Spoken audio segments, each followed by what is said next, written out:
आदम में इज्तिमाई शादी की तकरीब का एहतमाम किया गया, जिसमें मुस्लिम और गैर मुस्लिम 250 जोड़े शादी के बंधन में बन गए। रिपोर्ट कर रहे हैं सांगड़ से जुल्फिकार डाहरी।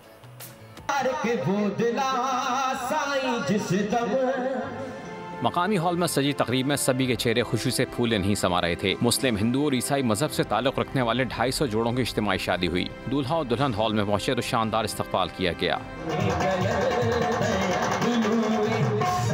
मुसलमान जोड़े की शादी इस्लामी तरीके से हुई, जबकि हिंदू और ईसाई जोड़े अपनी मजहबी रसूमात के मुताबिक शादी के बंधन में बंधे। आज यहाँ पर ये प्रोग्राम अरेंज किया गया है उडलाल वेलफेयर की जानिब से। 250 इज्तिमाई शादियाँ, जिसमें 100 मुस्लिम, 100 गैर मुस्लिम और 50 क्रिश्चियन। हर साल ये प्रोग्राम अरेंज किया जाता है, जिसमें कि हर मजहब की शादी करवाई जाती है। ये 10वां प्रोग्राम है। 250 जोड़ों को तोहफे में जहेज समेत जरूरी सामान भी दिया गया। इस मौके पर शुरका का कहना था कि ये एक अजीम काम है। हम 2016 से हर साल बगैर किसी तफरीक और मजहब के जरूरतमंद जोड़ों की शादियाँ करवाते हैं। मुखय्यर हजरात अगर हमारी इस काम में मदद करें तो मजीद ऐसे सैकड़ों खानदान में बैठी बेटियां अपने घर आबाद कर सकती हैं और गरीब जोड़ों की शादी हो सकती है। तकरीब में सियासी, समाजी रहनुमा, वकला और सिविल सोसाइटी के लोगों ने भी शिरकत की। सब्सक्राइब करें और बेल दबाएं ताकि कोई खबर रह न जाए।